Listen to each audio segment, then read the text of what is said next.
Support for the Klyph Notes podcast comes from Acapella Apparel, an idea born from a love of hip-hop, funk, and soul music and its surrounding cultures. With fashion being a huge visual part of the cultures, they've created expressive images to pay homage, invoke nostalgia, and showcase the elements that make up the lifestyle and cultures of these genres. Acapella, apparel for the music lifestyle. For more information, check out acapella.com. That's AKEPELE.com. Here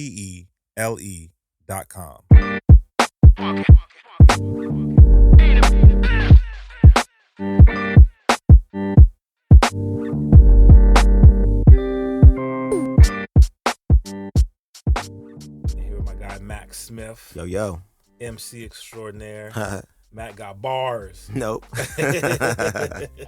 Got 0 bars to spit for you. And it's funny, B, because when I first got into the city, looking for, just trying to get connected, looking for artists that are doing stuff, trying to, just get connected. And your name was one of the names that popped up, because at the time you had was it a mixtape or was it a project? When did you get here? So I think I really started connecting with people in, this is 2019, 10. So this is around 2004, 2005. I don't know what I was doing. I probably had something. I never actually completed a project. Where? Okay, wait a minute. I never actually completed a project. You can find like songs on the internet of me. Right. And there's like pages for me and things. If you look, there's things out there, but there's no whole project. I have 0 completed projects. That's like my claim to fame. I'm like Mike Phenom, except Mike Phenom actually finished a project, and now I'm the only one. I'm like, I don't have a project out. Oh, I have it on my other hard. I got it somewhere on a hard drive. I'm sure you have mad songs. That says Mac Smith. I'm sure you got mad songs. It's probably like a 5-track mixtape like thingy, like a teaser or something. Mm-hmm. But that wasn't until like 2011 or something like that. Okay. That was like right before I quit. Okay. Then we're gonna leave this up there. I'm just gonna let that ride, man. If y'all are checking this out on any of the podcast networks, remember you can catch some. Oftentimes I'll post videos on the YouTube page. Just go to YouTube/DJ Klyph, man, and you can check out visuals. Shout out to my guy Tope. Tope was like, man, I'd love to see sometimes videos of the people that you're doing interviews with. Tope always got good ideas. Tope's a dude, man, for real. But anyway, bro, how you been, man? I'm doing all right, man. Yeah? Just been working a lot, and I got a baby. So spend a lot of time with the baby and working. And I can imagine that has changed things for you fairly significantly. It has, man, because my kids are teenagers. You know what I mean? Right. So to have a baby all of a sudden is quite an adventure. But it's kind of nice because it brings the family together a lot. So I spend a lot of time with the family now. Everyone just wants to be around the baby. So we always get to kick it. It's kind of cool. Like I feel like an old man. I got a little gray patch on my beard now. I'm like, yeah, I'm old now. What's popping? You know what you gonna do? It's funny because before we turn the mics on, thinking, man, what are we going to get into? And, perspective is interesting. From my perspective, you're doing so much, bro. Like, you're involved in so many things here. I'm gonna just run it down. But actually, questions first. So, off top, I think one of the things that you've consistently been doing for a while is the monthly event at Kelly's Olympian, the Thesis. Yeah.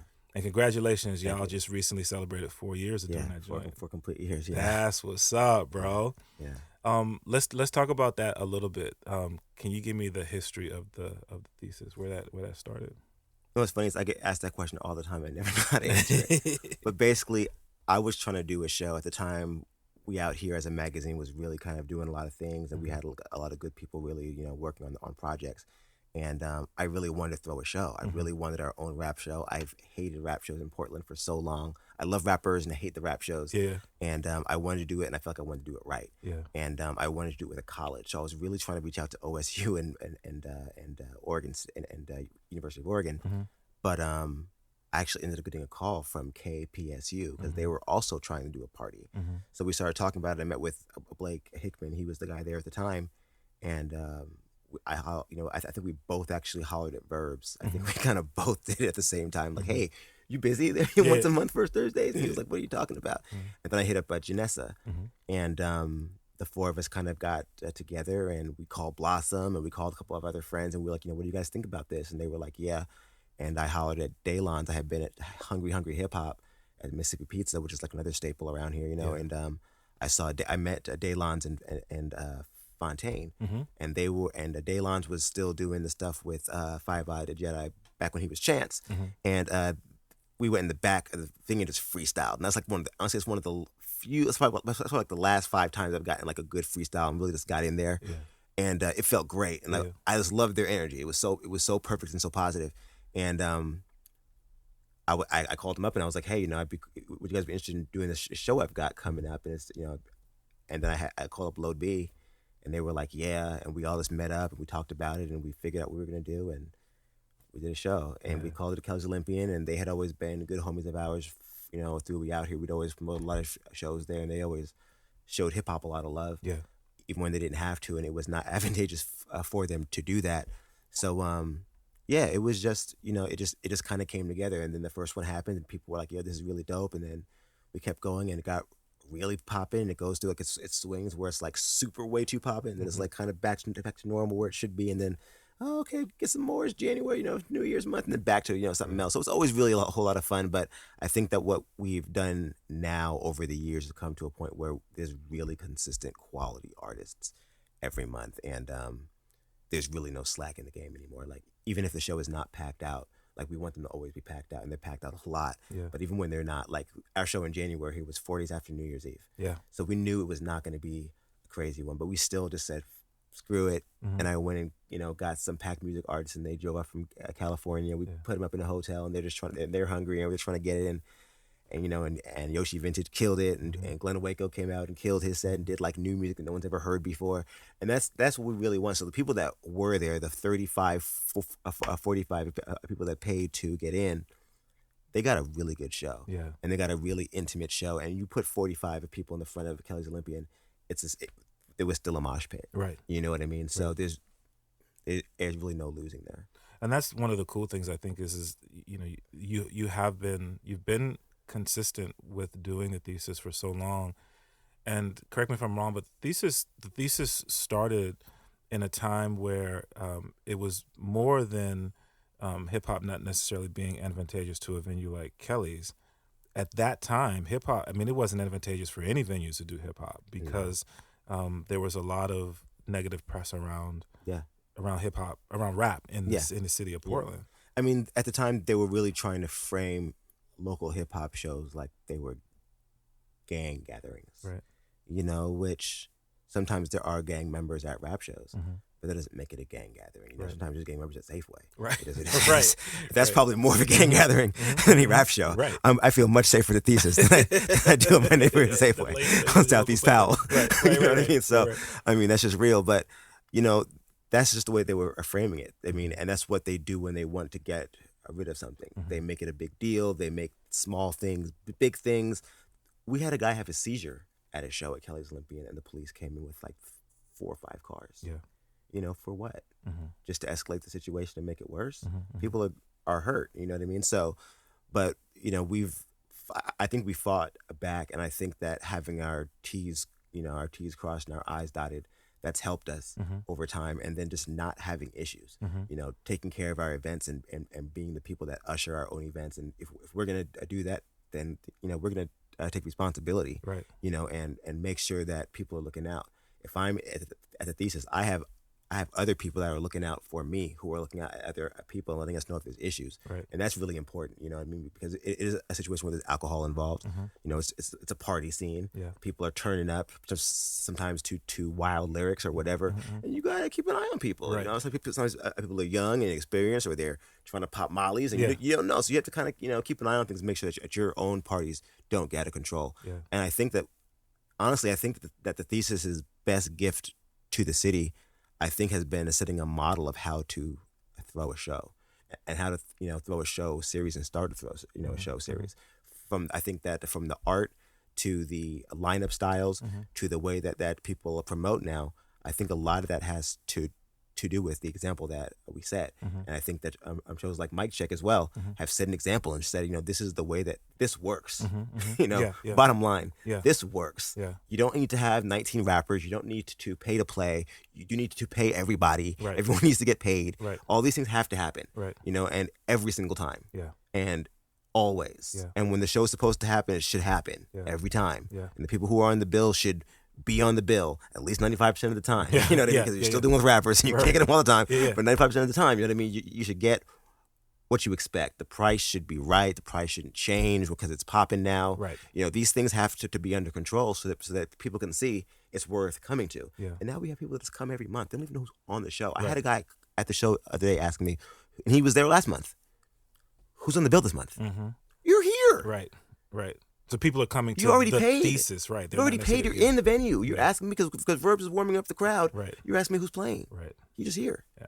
Well, so you know, correct me if you feel like this is out of bounds, but to me, you know, it's my perception that when we look at a lot of the changes that have happened in the city in terms of the perception and reception of hip hop in Portland, I feel like the Thesis is a significant part of changing that narrative because of what you just described. I think so, and I hope so. Mm-hmm. That's really, you know, that was our goal Yeah. in doing it, was to have a show that would that would last, Yeah. and that would be a lasting thing and kind of show like, hey, we can do this. And I feel like now with having the touring, I hope that we that I'm right, Mm-hmm. and that, you know, leading the pack and people kind of taking those decisions that we're making and then emulating them is going to be a positive thing, because I'm trying to do a lot this year. Right. So hopefully, like, you know, like this year, like I think we've had touring artists for the last 3 or 4 months. That's what's up. And I'm not trying to stop. We have Marco Paves coming out from Memphis again. Word. It's in February. Yeah. So, you know, and we may also have a Seattle artist on that bill as well. So we might have a couple of out-of-town artists on the next bill. But that's working for us. Right. And I think that if we can kind of grow that, because our traveling artists are not just the guys that can play the Roseland and the Hawthorne. Yeah. Some of them are smaller guys, and some of them are really, really dope. Yeah. I mean, some of them are really, really, really dope. Yeah. But they're just not at that level yet. Yeah. And they're still out there like, hey, I've got a show in Bremerton. Is it cool if I pop down to Portland and do a show too? Yeah. And we're all about that. So, or if I have to just buy, you know, somebody a plane ticket and be like, hey, you and your DJ, here's a couple of plane tickets to come out here. Right. You know, I'll buy them a couple months in advance to make sure it's not too expensive. Yeah. And, you know, and that's what we do. That's how we get it done. That's what's up. Yeah. You mentioned a couple times. You mentioned the fact that doing things with We Out Here and the We Out Here magazine team. That's another thing that you've been involved with for quite some time. Shout out to SB, Jake Espinoza, who's been on the podcast before, and we've talked about the things that he's done, that he was doing, and you sort of took that over and continue to grow the magazine. And We Out Here magazine, for those who don't know, it's an online magazine, and I feel like it is one of those go-to places if you're curious as to, you know, who should I be listening to? I'm coming into Portland. What's going on in the city? Or, you know, I'm from Portland and I want to know what's happening back home because now I'm, you know, on the East Coast or I'm in the Midwest. You've again done I think a good job of reaching even outside of the region with We Out Here. What's the vision for the magazine at this stage, at this point? Excellent question. I mean, I consider We Out Here to be defunct by all real means. It's not generating any money. There's the business end of it has pretty much.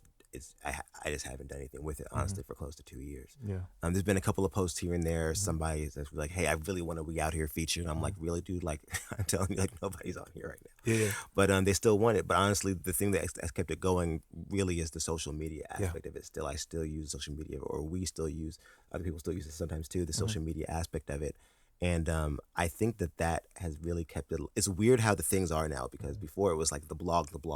Right. Everything's about, you know, content on the blog and driving views and this, that, and the other, and trying to get, you know, 10,000 views in a day or whatever it is, and trying to have big articles and how many reads and how much are we impacting people by having them read. And for me, it was always a matter of give people music, and then give them like something to think about, and really try to hit them with big articles, and we'd write really thoughtful articles, right? And that was really important to me, and that's what we stopped doing. So to me, it's done. Like I still have posted some music and stuff, and talk about some shows or whatever, right. or promoted things, but the substance is gone, in my mind. So the substance now really is has just been behind the scenes, and I've stopped talking, I think, so much outside in that regard, and more just behind the scenes work.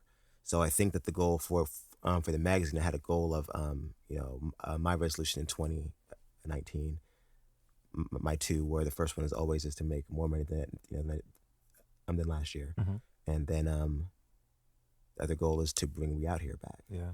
And the goal, I think, is going to be to really use it differently. And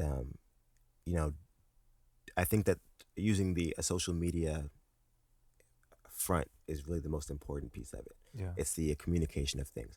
And I think that using that to share music is going to be more important than posting articles on the blogs about music. Yeah. And focusing on that. And I think that because I was always trying to drive numbers on the blog, and we did do a good job of that, we always made it an effort to post information about the song. So not just post a song and drop them and say, hey, here's a new song from Mike Capes, but really always write us at least a paragraph about what this song is about, or who this person is, or why this is important, and why you should listen to it. And then we would just post on social media, hey, check this out, click the link. And that was the goal, is to get everyone to click the link and read and get some information. But it's just, it's really time consuming, and sometimes you just need, and there's so much good music now. There was a time when I could say I'm just gonna pick up a song or two a day, and we're good. And now it's like that. It's just like Stone Ages. I mean, there's 3 or 4 really good songs from Portland artists, like, a day. I mean, I would say songs like I have to listen to a week is probably in the 10 to 15 range. I have to listen to this song this week. And just to be able to say, hey, this is dope, and post it on the We Out Here, I think, and use that following to generate that kind of attention for people. I think that's useful for artists. And that was always the goal with We Out Here, was to help the artists. So I had to kind of refocus from what do I want to see, and I'm very metric based in my mind. So I'm like, okay, what are the metrics I'm supposed to be hitting? Where are the views at? Where are my views? I'm not getting the views. How can I drive the views? But I need to stop worrying about any of that, honestly, and just do the work.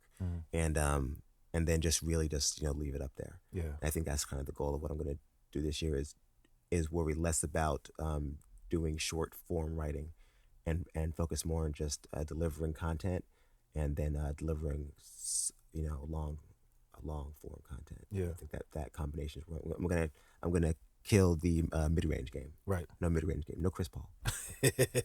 No DeMar DeRozan. Steph Curry.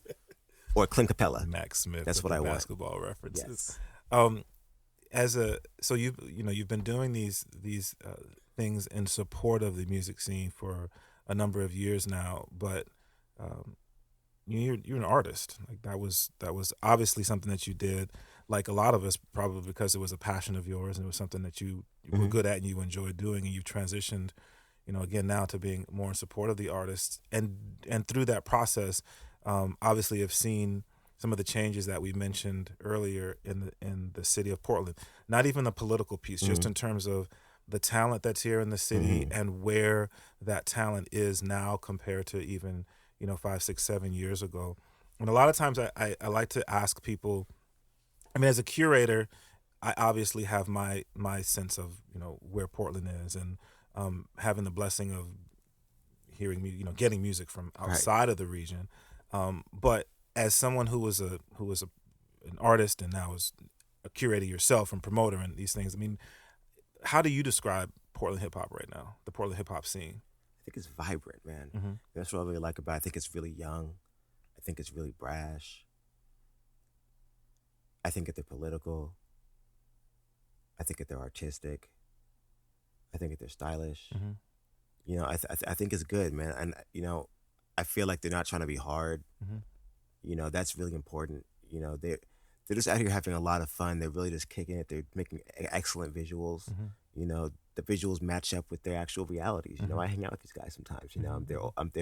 They're really young and I'm not, so not a whole lot. But sometimes I'll be out with some of my buddies and we'll run into them somewhere and be like, hey, But and they're getting it. They're out there getting it. And I'm like, this is what's up, the guys and the girls. And I think that what's really awesome is that it's really a guys and girls scene too. There's a lot of girls that have some power out here. Yes. I mean, Win, you got Dodger, you got Karma. I mean, there's girls out here that got some juice. Kayla got juice. Empress got juice. I mean, Raquel's got juice. I mean, up and down the bay. I mean, there's really a lot of girls that are working out here and putting a lot of time in the hip hop. You got Jenny, you got Renee, you've got Trona, you've got what is her name? They're everywhere. They're shooting pictures. They're taking things. They're driving the scene, and they're making it look like something that looks like it should, Right. and that's what it is. Right. So their art's imitating life, imitating art, you know, Yeah. and that's really amazing. I think that's where it needs to be. I think that they've stopped trying to fit a mold. Mm-hmm. I think the Portland rappers have stopped trying to fit into one of the categories and have just started doing their thing. Mm-hmm. And you have such an array of styles and voices and you know and sounds that they come up with. Guys that have sing, girls that do this, guys that do that. It's amazing. You know, there's I mean, I could start anywhere. Yeah. You know what I mean? I could probably start with 20 different people and say, okay, hold on, wait, this person. You know what I mean? Every a few months I write an article for Vortex about who's up and coming, and it's never that hard to figure it out. Right. You know, it's not like, dang, who is it?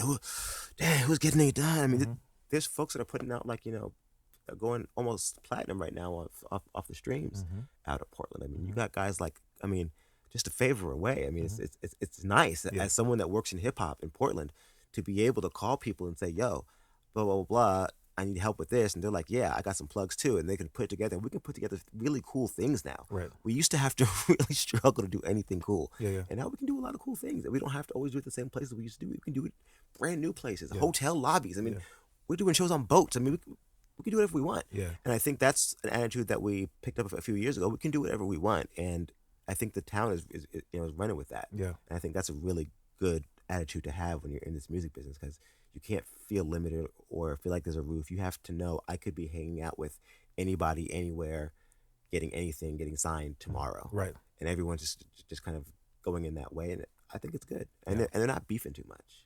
No, and that is one of the things that I believe about our scene is, when I first moved to Portland in '94, and like I said, kind of started getting involved in meeting people in the music scene and getting a platform to support and promote that in the early 2000s. But I think early on I felt like there was a bit of a disconnect in the city. And I think some of that was purely geographic. People just live in different areas. But I think now in the age that we live in, where there's so many ways to connect via your cell phone, social media, this, that, and the third, even recording whole projects with people never even meeting one another. I feel like there is a huge collaborative effort more now in the city, and you're seeing, I think you're seeing that help grow the scene, even cross genre, which I think is cool. Sure. But I think that's done a great service in helping grow the scene, and I think it's cool, when I have an opportunity to talk to people from outside the region who are like, "Yo, man, I hear the Portland hip hop scene is popping, man. Right. I want to try to get out there." That's one of my favorite things is hearing that, and that's like, it feels good because we used to go places and people would be like, Portland, y'all rap. There's rappers in Portland. Yeah. Like, it was like a joke. Like, what are you talking about? You guys are from Portland. There's nobody rapping. Like, no, there's rappers here. And they're like, okay. Right. Like, no, there's guys here, Illmax stuff. And, they'd be like, oh, wait. Cool Nuts is dope. They'd be like, well, I've heard of Cool Nuts. Right. That's what they say. I've heard of Cool Nuts. So, you'd be like, whatever, dog. All you know is Cool Nuts. All they ever know. Like, but there's nobody else, dog. Right. But there was a lot of us out here, and it's cool to see that even, like, the night I was at Mic Check, and it was really cool to see Kayla J. I really like Kayla J. I love her. I really love Kayla. She's great as a person, as an artist. I think she's got a huge upside. I think she's got a bright future ahead of her in whatever she ends up doing for the rest of her life. And then at the end, like, it's like, oh yeah, look, it's Mike Crenshaw. That's dope. Yeah. And Micah, doing their new thing, and that's awesome. And like, even actually early on, there was Destro. Destro was on there, and he's a guy I used to look up to, and he still raps just the same. He's got that same flow, and that's awesome, So it's dope to kind of see that even though there's a lot of new things going on, what has been here is not being overlooked. It's still being respected and used and played, and it's still playing a part in the game. So I mean, and that's really dope. Yeah, because that doesn't always happen. No, sometimes you get the new and the old, and you're like, grease and water, and we can't mix, but I think that the more that it mixes, the more depth it gives us. I was actually talking to Virgil. I was like, we got to get, because we were like, hey, we got to get Serge back on the show. Yes. And we were just saying, like, who do we miss last year? Because we focused on a lot of new last year. Yeah. We did a lot of new. Yeah. And I think that's good because, you have to challenge yourself. I think it's really easy to go back to the 12 guys you're really comfortable with having and just rotating them out throughout each year. Yeah. But, switching up new headliners. Can we trust this guy to headline? I don't know. We're going to give it a shot, and and going for it, and finding guys that have a lot of spark and just saying, let's just run with this and take this, and go with it, and doing album release parties for new guys. And I think that was dope, but who did we miss? Who did we, sleep on that? And for us, it was a lot of the guys that that had been around for a long time. Yeah. So we want to try and focus on this year. We want to try and bring Tope out. We want to try and, as far as our traveling artist situation, Right. we wanted to definitely try and bring Tope out. Yeah. We want to bring a lot of guys that have been out and have not. We want to bring Cool Nuts back again. Yeah. We brought him back a few times, but we want to bring him back again. We always do. Mm-hmm. And a lot of those guys who have held it down, Verse, Yeah. got to see Verse on our stage. Yeah. Yeah. Yeah. It's been a minute. Yeah. It's been like 3 years, so we could do that again. But that's a testament to show how deep the pool is. Right. I mean, I've got artists coming up the next few months you guys have never seen before. Yeah. Out here. Yeah. Maybe you see them at a show. Maybe you have. Maybe you have. But a lot of other people will have never seen them before. Yeah. And that's really important to me, is to give, like we had Rome out there tonight. Yeah. I don't know if you know Rome Raps. He's been doing a lot of small shows, Right. and doing stuff at different places. And we saw him, and Glenn has been working with him, and he was like, yeah, I really want him on the show. Yeah. And so actually how long we've been here? I used to be his mom's boss at my day job. Wow. Yeah, like 5 years ago. Yeah. So like, and I was her boss for like 3 years. Yeah. So this is how long ago. Like Right. I've been seeing his picture on his mom's desk. And Right. she used to always talk about Lil Juan. Sorry, Ro. But it's crazy. And like I meet him at the show. Because we booked him. Like, yeah, absolutely. I seen the videos. I see him anyway because I knew that she had been sending me and stuff regardless. So I already knew who he was and what he was doing. Yeah. And I see him at the show, and he's like, hey man, Fahim, right? And I'm like, crazy, because this kid knows my Your government name. Yeah, like who does that? Right. He's like 21 years old. Right. But it's really cool, and it's really just good to see it. It's a community. Yeah. It's full circle. People I work with at my day job are the parents of people who I'm helping with their rap careers. Right. Right. And that's dope to me. Yeah. He took off and didn't even get his money. I don't think he knew he was supposed to get paid. I'm like, you're supposed to get paid for this. Right. Gotta call him and get his cash app. And that's and I think again, it's good to be in a position to provide some sort of financial support for these young men and women as they are on this journey, because it wasn't always the case, and even today sometimes it's not the A lot of case. free shows. Yeah. And I mean, That's disrespectful to me. and it's hard, and I have to say, like, because it's having the blessing now of curating a show, it's like, you want to try to put some money in these artists' pockets, because that's how they're going to continue to create art. Right. And we see how that's not actions show, in my opinion, that art is not as well supported as it used to be in our formal systems, in the school system, in our cities. We just don't see those resources being put towards that. So how do you, and we see historically the value, the importance of art. And so having the blessing of finding people to support the Thesis and these programs that are happening in the city, I think is valuable, to just put a couple dollars in these artists' pockets. What's so crazy is you know why the Thesis is successful, to be honest with you? It's the branding. Yeah. Man, it's just the branding. It's the videos. It's the turn-ups. It's the shots. It's the gifts. It's we just create media. Yeah. And the way that media is now is just stupid insane. It's just like people just consume media like it's like candy. They just eat it, man. Yeah. They just eat it, and there's never too much. I could post 80 articles a day, and people would just troll through it. New, more. Click the link. Especially if it's on something that's of public, popularity. It's just people just eat it up. You'll get thousands of views just because you use a hot word. Right. And I think that's how we've really done it. Is we've really just made it that these videos and these pictures and these images, and we've made it it's a thing where artists in the city, they know that if they come to this and work and do this show, they're gonna get so much media out of it, so much coverage, so many pictures. We're doing all that stuff, and they're just getting that. Right. We're not charging them for it. We're just giving it to them. You know what I mean? Right. And I think that's really important. Just creating things for. So, you were saying before that I was an artist. I was a rapper. I think that's true. I definitely rapped, and I was definitely a rapper, but I think that the way that my artistic value works might be a little bit different. I think that I was a rapper because that's what expressed what I was trying to do. Yeah. And I think that doing things like this, I feel like sometimes it's kind of the same. It's the same feeling, at least for me. You know, we're still putting something together. We're still, going into tedious detail and worrying about little things that may not, seem to matter, but we focus on them, and we make them happen. I think that's kind of my artistic bug now is just putting these things together and making them work. Yeah.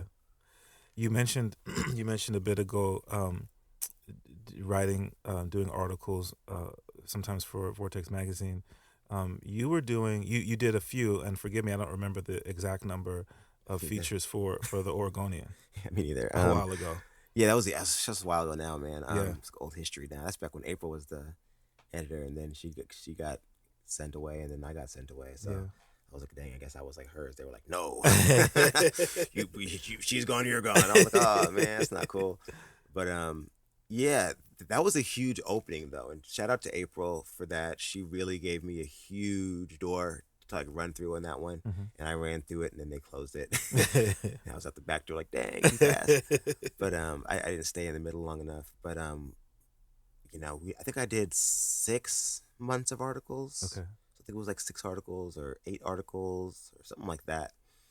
We focused on a lot of different things. I focused mostly on locals. So I did like a front to back like review of the month, which I really hated doing because I felt like that's kind of when things started picking up for Portland hip hop, where a lot of stuff started there was a lot going on that was of value to talk about. Yeah. And it was really hard to talk about it all in like 400 words or whatever I had, Right. But we got it done. But I used to have issues because they would edit the crap out of my stuff, man. Oh, word. Yeah, they would just do so much editing. So I didn't really complain about it too much, but they would just like take paragraphs out that were so important to what I was trying to get through, and they would take that part away, and I felt like they were taking the soul out of my writing sometimes. Yeah. But yeah, that was a good experience, and I was able to get like, a lot of attention to a lot of artists, and that was the key thing for me, was just getting as much as I could out. Yeah. While I knew it wouldn't last too long, at the time, especially, I was very black for the Oregonian, so. But I think I remember when I first saw that you were doing that, my first thought was, the Oregonian was the biggest distributed publication in the state of Oregon. Wow. So now for people in Eastern Oregon, for people in Southern Oregon, I mean, they get to hear about what's happening because they're fans of hip hop all over the state. So now they're getting to hear what's happening in their state. And those articles are there forever. Right. This isn't We Out Here magazine. I could just stop paying, whoever it is I pay for internet service, and they just turn this whole thing off. You know what I mean? GoDaddy. Yeah. Goodbye. Goodbye. We out peace. Here. And peace. All your articles gone. Right. All your pictures gone forever. Yeah. You're in perpetuity. You'll never see them again. But with the Oregonian, those things are like archived like forever. Like they're microfilmed and put in like vaults and stuff. So like that's forever. That's forever. Like when the aliens come, and they're like, what did they do back in the 1900s? They'll be like, they early 2000s, they were bringing in the new year with rap songs. They'll find those. You know what I mean? So I think that's really important. Those things that like my grandkids can find one day by accident. And be like, oh, I don't find the old things and find the old paper or something. So we keep some of those things around the house sometimes, honestly, because like I want like my grandkids to see that, like, oh yeah, my granddad, or my great granddad used to write for the Oregonian. Yeah. That's kind of cool. That's really cool, man. Some of that stuff is really dope. And even like the Vortex magazine, like I was on the cover of one. I was like, and really just because like it was a good shot of me. It was really no other reason. It wasn't because I was really important or anything, but I helped him with the photo shoots for the thing. And I think I brought a lot of the people out that were in the shoots that he did not expect to have. And, he was doing photo shoots with artists around town. And I was like, I bring like Fontaine and Rashid Jamal. Cause I was like, we should get Rashid Jamal. And I hooked up with Kevin K to do or Kevin H to do the shooting work, And, we ended up shooting the cover. And I was just BSing around. I had just got the grill, the first grill. And I was goofing her off and just taking pictures and stuff. And like one of them just kind of looked like, like, get out my face, man. And he Yeah. put it on the cover of that thing. I didn't even know until he was like the day before he was going to put it like, so we're using your picture. And I'm like, which one? Right, what are right. you talking about? So, Right. But it's fun, like, to be able to have that and have my, kids be able to see that it's possible, even if it's just locally, to be on the face of something, to be, recognized and known for doing good things. Yeah. That's really important to me. So, like with the thesis, we don't make any money, Right. Yeah. But, Tell me about it. But it's great work, and so for people to get excited about it, get excited about me is awesome and flattering. Right. But for me, it's really just it's all about the work. Yeah. And the work feels good, so I do the work. Yeah, that's what's up. Chopping up my guy Max Smiff, man, on the Klyph Notes podcast. Real quick, I just want to give a big shout out to our folk Acapella Apparel. They've been supporting the Klyph Notes podcast for well over a year now, and want to encourage you to check them out, man. They've released some really really cool gear. So check them out, Acapella Apparel. It's AKEPELE.com. And yeah, man, cop yourself some gear. It's wintertime right now here in the Portland metro area, man, and they got some dope hoodies and some beanies for your head. So go check them out. Once again, that's Acapella Apparel, AKEPELE.com. As you're having someone who's in a similar situation, although I don't have the little one to manage, but somebody who you have a career and you spend a lot of your free time supporting the scene. How do you find balance? I have a couple careers. I do security too. Oh, word? Yeah. Okay, I don't know that I realized. So this. back in the day, I used to bounce the copper penny. Most people don't know that. What? Yeah. Okay, so for people who are not from or haven't been to Portland, don't know the history, this dude said he used to bounce the copper penny. I think I may have gone to the copper penny once in my time living in Portland, and the copper penny had a little bit of a reputation, B. I had free drinks for life there. I was mad when they closed it. I didn't even go there anymore, really. But I would go this time to just grab a drink, man, because we had, I was on love for life. Right. And more Russian dudes, man, I'll take care of you forever. But yeah. So actually, I do security at Kelly's too. Now, oh, word. That's what I do now. So I'm over there now doing security as well. So I have a couple jobs. I do a couple other side gigs too. Yeah. So I really don't find balance. I just keep working, honestly. Like I really just. Like I said before, I really am driven by the work. If I'm not working, I'm just not really. Well, I found a couple of hobbies now to to fill my little free bit. Time? Well, I was catching myself sleeping a lot. Like I was like, okay, I'm sleeping because I probably work like between the day job and the night job. I work 50 to 60 hours a week, and then we do the thesis and stuff like that, which is like a day a week, but it's a lot of like planning and plotting and calling and things like that. And like there's a lot of little business transactions and things, a lot of little work that gets done, but I was like, in between it's just the baby. So like this year, I really cut out a lot of the extra stuff. I was like, it's not like if I'm not getting a check, I do like some freelance security stuff too.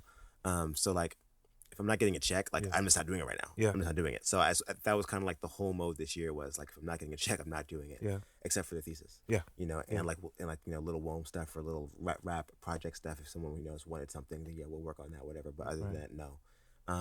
But that was kind of the thing, and then I got bored. Like the baby's like crawling now, like she can stand up. So let me interject here, Mac. So in my 9 to 5, I work in healthcare. So I think it would be, I would be wrong if I didn't point out the value and importance of getting rest, my friend. I do rest, but I don't sleep like other people. Like I sleep just like when there's time. You know what I mean? Like so bad. So like I might I get up in the morning at like 5:30, 5:15, 5:30, and I go to the gym, and then I go to work, and then usually like sometimes I get off work and then I go to my other job, but usually I get off work and then I go home. But I might have to stop and run some errands or whatever on the way home, and I get home around 6 or whatever, 6:30, and then I have the baby. So then it's like baby time. You know what I'm saying? We're on the floor, we're playing, I'm carrying her everywhere, we're talking, we're blabbing at each other, we're just making, googly eyes and whatever else. Right. For the rest of the night. So I get bored, bro. And it's like she's asleep when I want her to sleep. So like then like she might fall asleep at like 8. So then I'm like eating dinner and stuff and doing things and cleaning the house, and then like she's up till like 2 in the morning. Like, so I'm up till 2 in the Okay, morning. You know what I'm saying? okay. So then I sleep from like 2 to 5 and get up and go to work again. You know what I mean? So I got 3 hours of sleep, and then I might have like a nap the next day or something on my lunch break or something. Sleep for 45 minutes. Bang, that's a little refresh, and I'm back at it. And I don't eat a whole lot of like meat, like, like red meat and stuff. So I'm not really like heavy in the stomach. So Right. I'm usually pretty chill for like 4 to 5 hours a day. Anything more than that, really, I get kind of groggy and tired, and that's when I watch like Netflix all day. That's not cool, man. No, that's actually That's not cool. Yeah. Do you feel that? I don't know how I should ask this. What recharges you then? The kids. Yeah. The kids, really. I mean, the kids and the music. Yeah. I mean, I can't really think of too much more than that. I mean, basketball, playing basketball and getting injured every week. My wife told me she doesn't want to hear anymore. I don't want to hear anymore about your injuries. Every week, you got an injury. You turn your ankle. Somebody slapped your hand and broke your wrist. Your fingers busted. I had a cut from a fingernail in my thing that was it was gross fucking week. It would not heal. Scab kept falling out. It was bleeding everywhere. It was horrible. But but like we play hard. So like honestly, that's what gives me like the energy. Is it's the basketball in the mornings. Yeah. Having the kids and watching my boys play basketball and go to school and get good grades, do things that they do, and and they work out with me and stuff. So I have fun with that because I was kind of lazy on the gym for a minute, and now they're also going to the same gym as me. So we all go to the gym. So they're like, "Dad, get up!" They're trying to get a ride. They're trying to get the bus. Get up, go to the gym. Yeah. I'm going to the gym all the time now with a bunch of high schoolers, and they're just trying to go hard. And I'm like, I'm ready to go home. They're like, no, not time yet. Yeah. So it's like we just. That's what gives me the energy. Honestly, I think is the work. And again, just seeing the products of little bits of influences that I get to have here and there, and little bits of advice I get to give people here and there, and seeing it manifest somewhere else through that person's work. Not as my credit, but as work that they did, and I can see the little bit of influence I may have had. Right. Or I can see that I might be able to help, or I can just be like, yes, and just push the button and retweet and go you. You know what I mean? Yeah. So just to be able to support and feel like you're a part of the scene, I feel like people always just want to be a part of something. You know what I mean? And what I do is really no different, and my intention is no different. I want to be a part of it. You know what I mean? I've been a part of it in so many different ways. Right. And the way that I'm a part of it keeps evolving. Yeah. And I think that's okay. I think it's okay to evolve in who you are as an artist. I feel like people always say, hey, you could still have a rap album. I could probably still go out there and drop a little album or whatever. What am I really going to talk about? Like, I don't live the life I used to live. I don't live, like, I'm not in the club all the time and kicking it with people and hanging out and doing things that I'm not supposed to do. Right. I don't live like that anymore. Yeah. So like, what am I going to rap about now? Like having babies and paying taxes? Like it's different. You know what I mean? So like, I could, but I'm not like Jay-Z. Like I'm not doing that. I'm not that old. You know what I mean? So I'm not ready for any of this. I'm just chilling in the middle. You know what I mean? Yeah. And I'd rather just not do any of that and have a great time and just enjoy the ride. Just just where I am. I ask this question oftentimes of people who I admire, or people who I am a fan of, because I feel like I do admire and am a fan of many people here in the city. And you kind of alluded to it a little bit, like when people give you props. Does it resonate with you at all? Yeah. Of the impact that you've had on? Yeah. I mean, the things that we've talked about. I mean, this is stuff that you. I'm a really ridiculous person when it comes to like just thinking about things. Like I'll sit there and just think about something like the smallest thing for like an hour, right? But like, it can throw my whole day. It'll just change my whole day. Yeah. Like if I'm just walking and I'm just on Instagram and I see like random homie that I haven't seen in 3 years, like, yo, shout out to Mac for blah blah blah. Yeah. When he put this thing up and it's like some article I wrote for some magazine like 5 years ago, and he's just like, this really was like high point of my career.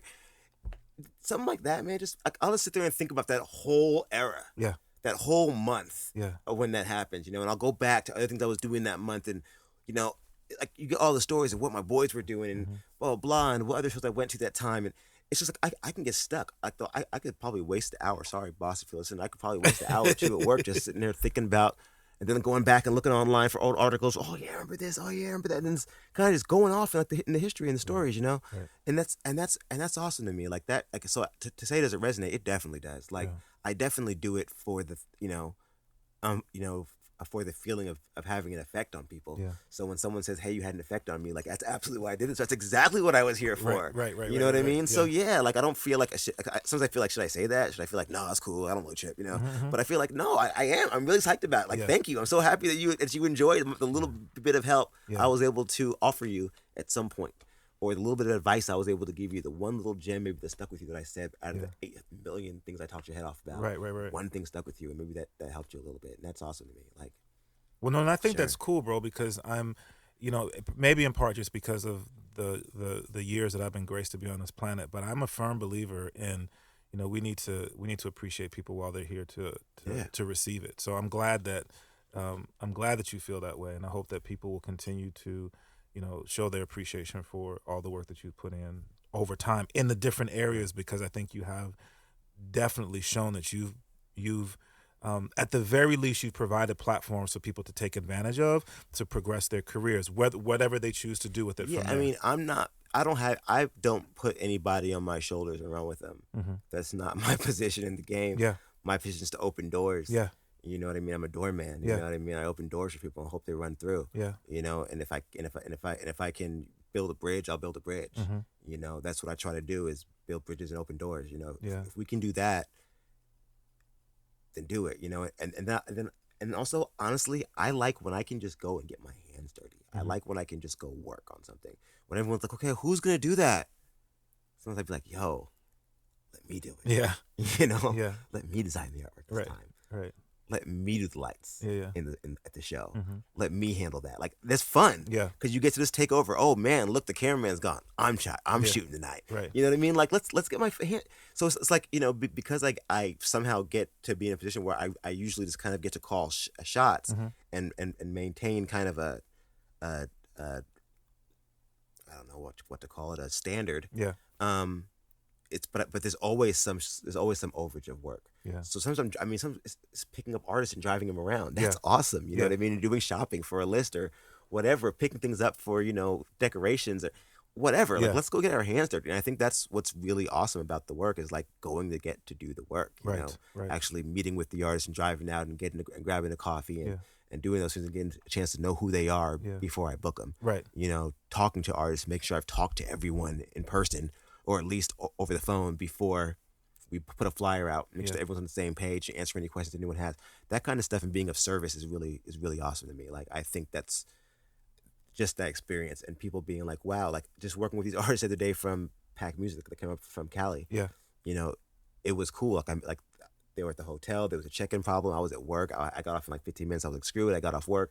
I drove downtown. I was gonna be there in 20 minutes. I was there in 15. Yeah. I was able to meet them there. You know, that feels good to be able to like provide someone good service. And they're like, wow, I just called my manager and he said you were on the way and you're here. And I'm like, yeah, man, I'm here. And I give them the credit card information. They run the stuff, and all right, man, it's good. I chop it up with them for like 15 minutes and I take off. Yeah. And they get to go and check in and do their thing. And, we take care of them. We got them valet parking so they didn't have to park anywhere because they were, staying downtown. Yeah. You know, things like that are important to me. Like those little bits of extras. I could have stuck up in like a Motel 6. Right.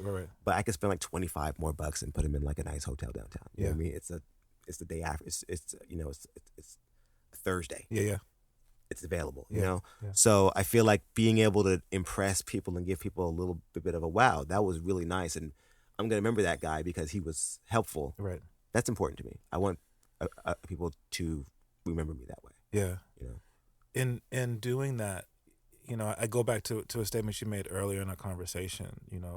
I'm a paraphrase, but essentially setting a standard not just for the thesis, but setting a standard for what it should look like when you're doing a show in Portland, Oregon. Yeah. And then, you look at other events like, I'm sitting here like getting game from you, man, for what we do with Mic Check and some of the other events that happen in Portland, to say, wow, that's something to consider, that we want to do as much as we can to support the artists, to treat the artists well, to make sure that their full experience is a good experience, that they walk away from that feeling good about our scene. And me and Burbs have talked about it so many times, and Blake, so many times, Burbs really runs the stage, and our shows start on time. Yeah. We send out an email every month to everyone involved in the show, from the photographers to the videographers to the artists to the managers, that has all the information about the show, how much it costs, what it's going to be, the loading times, the check times, everyone's set times, down to the 5-minute start times, and we are always on time. Yeah. We work hard to make sure that we're organized and on time, and that's like the most important thing. Like, because again, it's so easy to say, hey, we're gonna have a rap show, and then wait till everyone shows up and figure it out. Right. You know, that we don't have that. And then we have so many people now doing different things because Bacardi now is doing the bars. Sometimes they give us wristbands. Sometimes they give us stamps. Sometimes they give us little thing. I mean, we just don't even know what's going to happen until we get there. And it's like, wow, we've organized all these things and focused. It's so important. And then it's like there's all these other things on the side that are working off. There's like an extra bar back there now. We have a whole thing that goes on there. We have merch booths. I hook those up on the side, so we do those sometimes with people and bring people out to sell merch, or the artists sell their merch. Sometimes we have sponsors that are in there at the tables doing stuff, and we just make sure we just have everything versus a spreadsheet of all the artists from all time. You know, it's just like it's the organization level. To me, that's what's. I mean, again, but I've been in the corporate world for a long time too. But it's like that's how you have to get things done. If you're going to organize a project, you have to organize like a project manager, not like a rapper who's doing things besides rapping now. And I can speak to that, man, because I feel like for me, I have to do a certain amount of that simply because having a career, if it's not, or like you said, if it's not on the spreadsheet, if I don't have those things, the communication is done, what that's if you forget? Checked off. I got to go to work. You know what I mean? So let me make sure that y'all emails are out. I got my responses. I don't got to worry about that until so. But I think a good. And the reason that I like talking about that is because I think that these are pieces that are important and valuable for artists who are younger coming up, what they can expect. But for those people who are artists now, who 15 years, 20 years from now, if the world lasts that long, that now they're promoters or now they're managers. Hey, these are little things that I can do to make my job easier. You know, learn this stuff now, understand these things now. That'll help you become a better organized individual. Then you will show up on time because you see the value in doing that, and then you'll pay that forward when you're a manager, when you're a promoter. No, I totally agree. And you know, I was recently talking to a manager of some younger artists, and they were running into doing younger artist things and having issues, and he was like, man, you know what it's like, these guys are like young. I was like, yeah, like 21. I'm like, yeah, I get it. I'm like, I work with rappers every day, bro. So like I dig it. And he's like, yeah, okay, you feel me. I'm like, it's not a knock at all. It's just, you know, like when people are young, people do young people things. Exactly. Regardless of what it is, whether you're an artist or whether you're what's expected of, you know, what people expect, especially people that our age expect, and we're like, this is okay, we've been doing this forever now. We kind of know this doesn't work, so don't do that anymore. Right. But you guys don't know yet. So you're doing what you have to do, or you know, you just, you know, like people's not having IDs, you know, stuff like you don't have an ID. Come on, man. You don't have an ID, you know. Come on, man. Come to rock show, you don't have an ID. Like, okay, now I gotta. Right. You know, and the show's not at Kelly's. I don't have any pull here. I can't help you with these guys. I don't know these security guys. You know, I can't pull no strings for you. I know you're 22 years old, but they don't. You know? And your beard isn't convincing anybody. You know. So it's like, you know, there's just stuff like that, and you know, just being able to work with artists. I think even just through the thesis. I think it's just like a little bit of a chance to, like, you know, just make sure that people understand this. There is a positive way to do things where you're not going to have a lot of stress, and this is really easy. And wow, remember that we did the thesis? And that was really easy. Hey, what did they do? Right. And then to kind of remind myself, like, yeah, okay, because I'm not going to hold a class on how to teach on how you should do business with people, and not be a jerk, you know, or just do what you say, but I can at least just do it, and then people can see that I did that and see how it made them feel, and maybe they'll want someone else to feel the same. Exactly, louder than words, thing, man. You know? That's all you can do, man. No doubt. I'm not really big on preaching, but I'm definitely big on doing as much as I can. If I can't, I don't do everything right, but if I can, I try and do as much as I can. Well, and like I said, man, I think what you've demonstrated over time with all of those pieces that we've talked about shows that you know, you've done a good job of creating really positive relationships, but then also putting forth positive examples of how to do things right. And so, you know, again, I admire that, and I look at the work that you've done and appreciate it. And that's why it's such a blessing for me to have you come through and thank you, know, chop it up like this. I was blinded by your watch temporarily. I appreciate the kind words. This dude.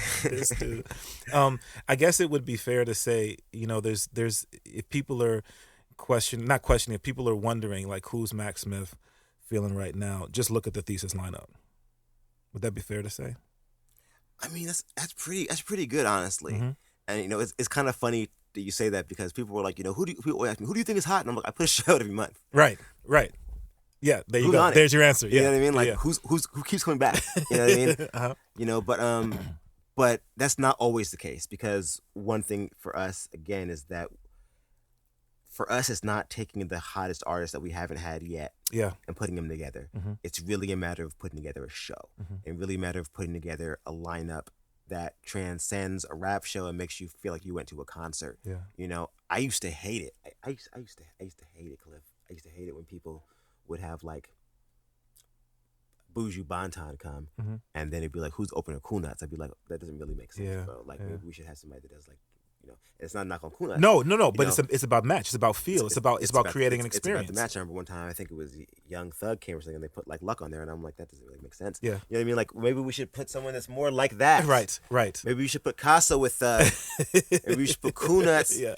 You know what I'm saying? When you know what I'm saying, when 40 comes to town, which he does anyway. But you know what I'm saying? But like, there's genres that work together. Yes. And there's things that work together. Sometimes there's things that you wouldn't expect to work together, but they do. And that's what we try to capture in our shows, are those moments, those transition moments. Everyone loves it when you go from one thing to another, and that transition makes you go, ooh, that's what DJing's about, and that's what making music's about, and production's about, so rapping's about, having that's what the point of having bars is, because you want to have that switch, right? So I mean, for me, it's all about having artists that have dynamic sets that do that within their sets, but then at a larger scale, it's the planets and the solar system and the, you know what I'm saying, like, and you kind of have that whole feeling going all the way up, and you don't know exactly what it is, but you can feel it. And me and Verbs will talk about it, and Blake and Jenny and Renee, honestly, and everyone gets input if they want it, you know what I mean? And Burgundy and everybody, and we just talk about stuff. Sometimes it's Blossom and whoever is just in our circle at the time, and we talk about what we want and how it's going to feel, and we talk about it in pretty concise terms, as far as what we want and why things just don't feel right.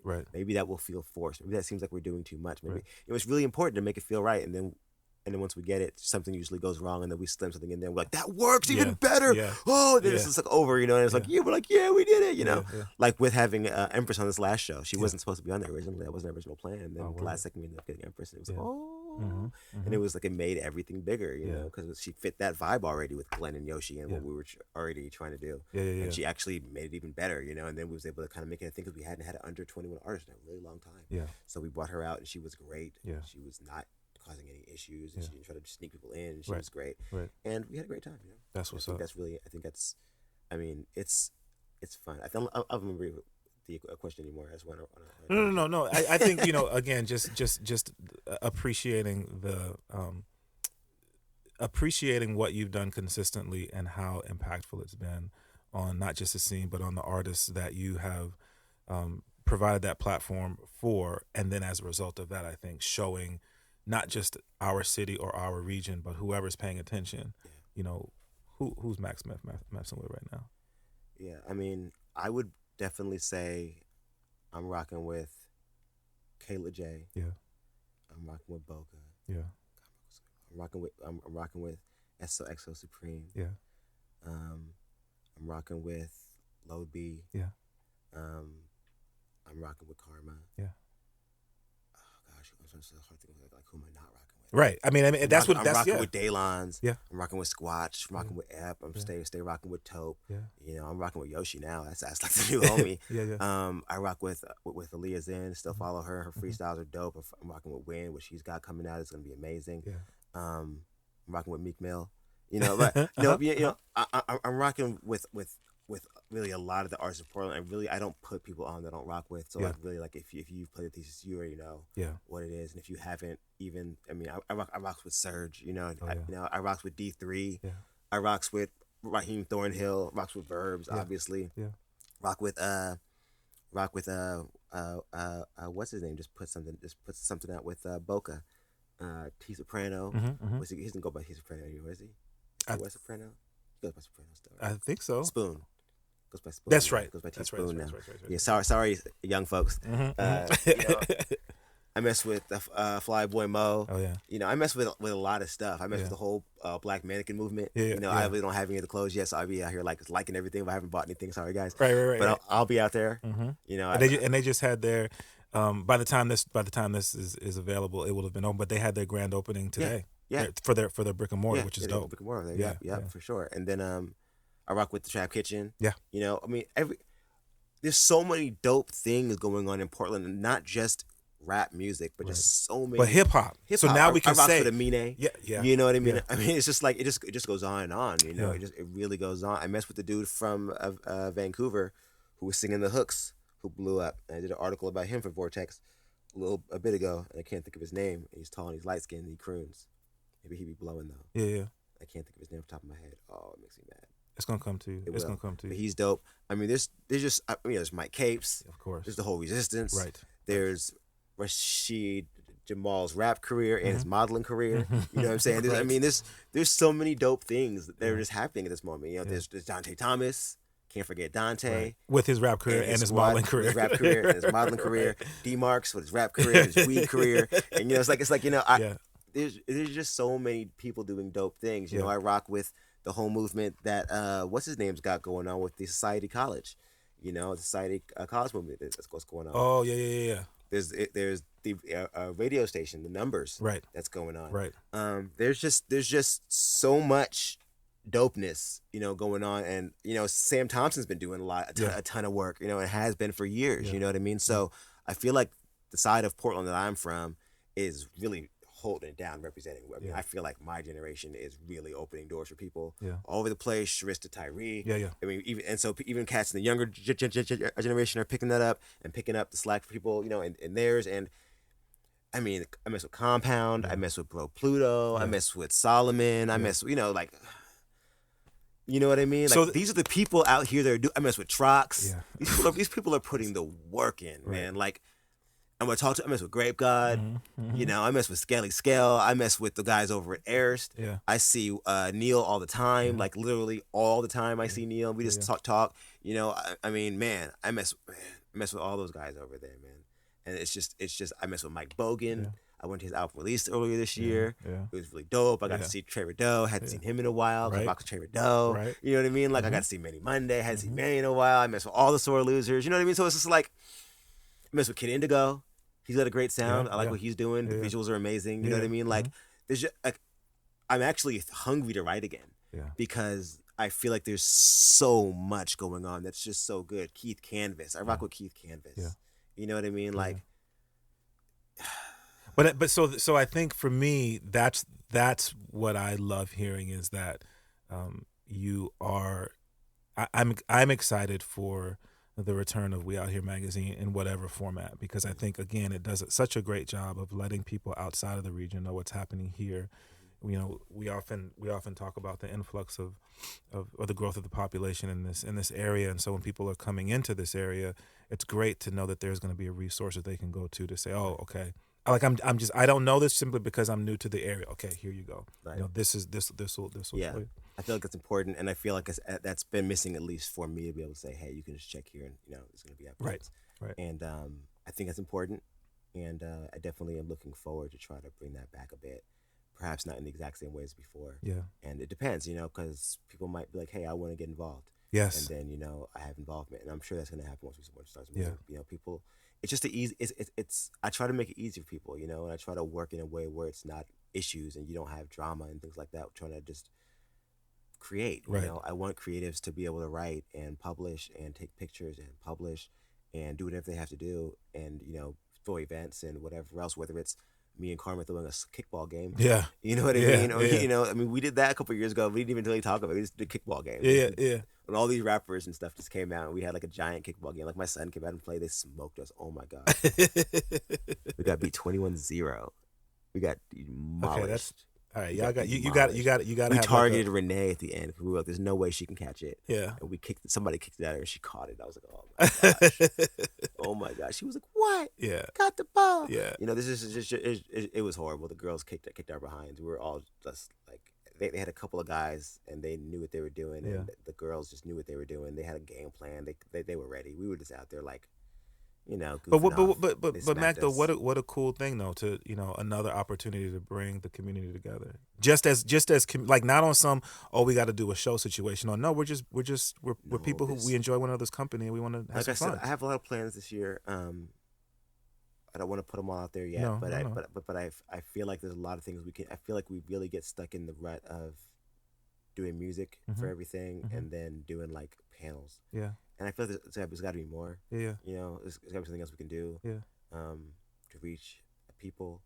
And so we're gonna just try and work on some things that are a little bit different, perhaps even out of the box. Yeah. I want to do. I really want to do. I threw a comedy show last year, on the low. Yeah. That was weird. It didn't go very well. But, you know, but I want to try stuff. But I want to do. But I want to yeah. do more stuff. You know what I mean? Like yeah, I want to like try and like produce more things and like invest in more things. I'm trying to work with a local artist now who has a design I like and put it on beanies and sweatshirts. Word. You know, and see if I can just help with that. You know what I mean? Like, can we do that? Like, I got a little bit of budget we can work with. Maybe we can make this work and see if it pops. You know? Right. But like, I want to do more stuff like that. I want to collaborate more. I was talking to Fontaine. I went and saw him on New Year's Eve. You know, I just went over his house. He was chilling and I was chilling. I was getting my haircut, so yeah, went over there and I was like, yo, and we just kicked it for a minute and we were just talking about stuff like let's just work. Let's just like. Skip all the pretentious stuff, and I was like, yo, I run this company, I'm the CEO. Right. You know, I just want to like, can we just get together and like do something? Can we just work? Can we just, and not just like, yo, let's go to the house and smoke weed and work, but like, can we just like put something together, a little plan, and make something happen? Like, let's like throw something at some businesses and see if we can make one of them go, and then like keep making them. Yeah. Let's just get a team of guys and girls that really just want to create stuff, and let's just create it. Yeah. And let's just work. And that's what I feel like I always wanted We Out Here to be. And I feel like it kind of got to that point a couple of times before it kind of broke on its own weight. But I feel like we can do it again. And I feel like we can do it better. I just want to keep on trying at that ideal of having a creative team that just works, and we can just work off of each other and to everyone's benefit. That's really, I feel like it's going to be like an Avengers team when we get together again, so I'm really excited about it, man. Like, it's January and I'm supposed to be starting now, and I'm like, okay, so I've just been posting things and working, not on the blog yet, but just using the social media and seeing what's out there and touching this, and touching the ground. And the people are still there. We still have like 5,000 followers on Twitter or something like that, so that's like a lot of Portlanders, Right.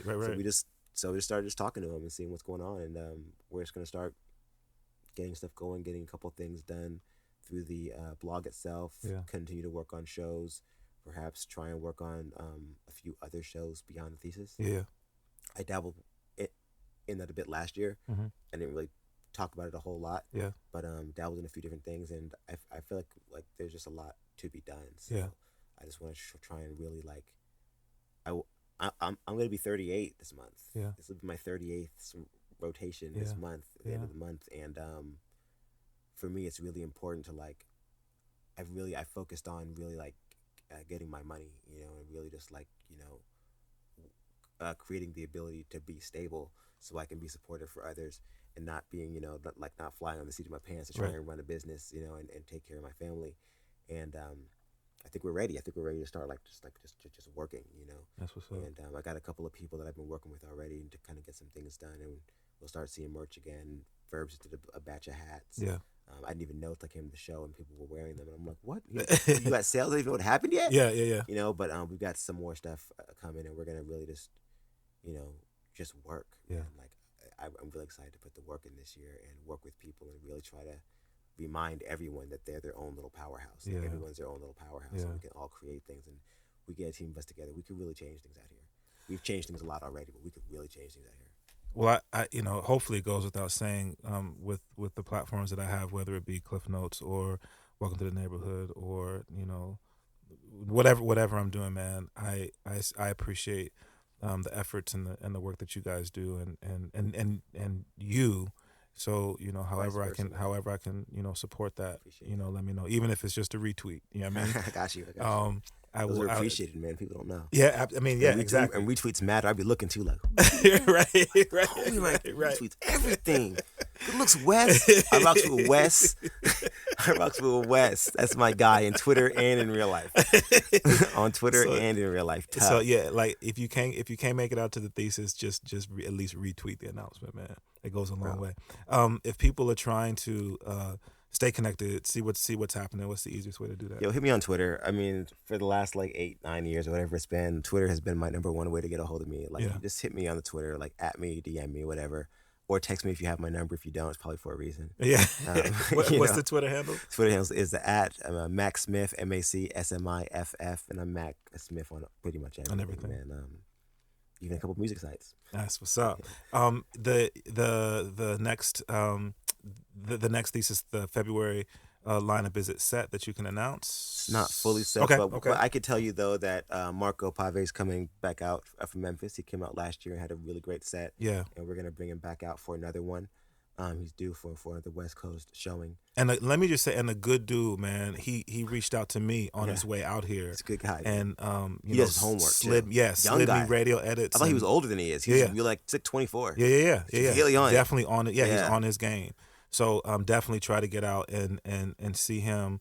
That'll be the first Thursday in February, along with Verbs, the normal Thesis crew, and I'm sure the rest of the lineup's going to be just ridiculous. Yeah, we're also going to have One Young Micah is going to be on there. Oh, word. Yeah. That's low key fam. So yo, that guy's definitely been grinding. You know, it's funny for me because like when I have like really like people that are close to like my family or close to me like that, I be trying to like arm's length and like dip and dodge. And they'd be like, oh man, you know Uncle Fa does that stuff. And I'd be like, I'd be getting cornbread. Yeah. I'm not trying to have the conversation because what if my cousins and little homies are whack? What if the homie's little cousin is whack or whatever? And I'm trying to dodge it, you know. Right. But yes, so he's a really close friend of our family, and I was always really trying to dodge, and then I started seeing him on stuff, and I was like, hey, yo, you kind of eating up, you know. I think it was like a Wii 96 freestyle. I'd be watching y'all's little station to see y'all. Right.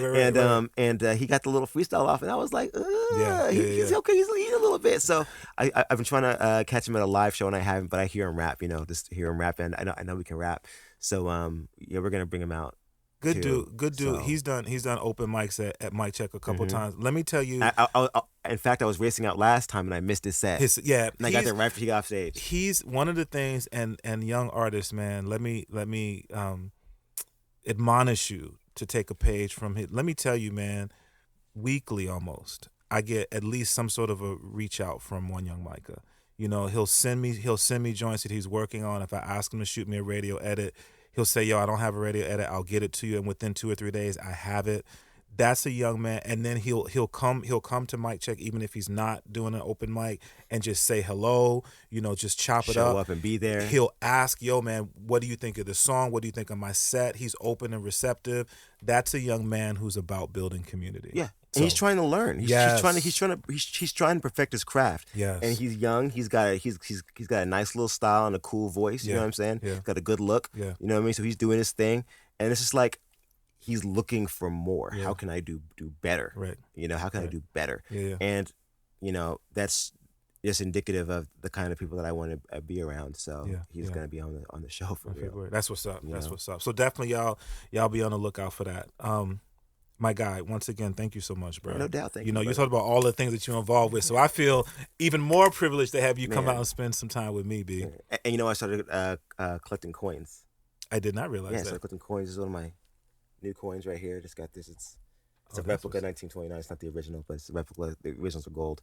That's what's silver. up. Nice and heavy. I was like holding it. The live stream is gone. Y'all should see this joint. This is like you could smack somebody in the head with this and knock them out, B. You get 5 ounces. Right. 5 ounces of pure silver. Right. So you know, I've been collecting like little coins and stuff. I got a couple cool things and some bars. And it's like some gold coins and that's what's I've just been like collecting them in diamonds and things. I've been grabbing them up and just holding them. So it's like my hobby now. Right, so like while watching, it's like I say like I'm wasting time watching Netflix, but like really I'm like looking up coins while I'm doing it. And like you know, grabbing them and trading them. And I have like a whole other Instagram that I just do coins on. Really? Yeah. I'm not telling you about it. No. Secret. No, exactly. We'll keep that on the low, man. But just take note, man. This is a man who's once again putting efforts into doing more. So y'all definitely be on the look for stuff from my guy Mac Smith. Once again, man, thank you so much for coming through. To all the listeners out there, man, remember that the Klyph Notes podcast is available everywhere you listen to podcasts. Apple Podcasts, Google Podcasts, Spotify, and all of your other podcast platforms. If you rock with me on Apple Podcasts, please be sure to give me a 5-star rating and then comment. Those things go a long way in helping to support what we're trying to do. If you rock with Alexa, you can just say, Alexa, enable the Klyph Notes podcast, and you'll get updates every time that they're released. If you have questions or want to hit me up with anything, you can hit me on the email, klyphnotes@gmail.com. That's KLYPH notes@gmail.com. Once again, shout out to our supporters, man, X-Ray FM, for continuing to be gracious hosts and allow us to record the Klyph Notes podcast here. To my folk over at Acapella Apparel, once again, check them out, AKEPELE.com. Hit them up, let them know that you heard about them on the Klyph Notes podcast. To my guy, Theory Has It, for doing the official theme song for the Klyph Notes podcast. Check me out everywhere, all over social media at DJ Klyph, at DJ KLYPH. And check me out on X-Ray FM every Saturday night from 8 to 10 p.m. Pacific Standard Time with the Welcome to the Neighborhood Radio show. I rock with Theory Has It too. Theory's my guy. That's my man, 50 grand for real, for real. All right, y'all. Until we have an opportunity to do this again, man, God bless you all. Peace.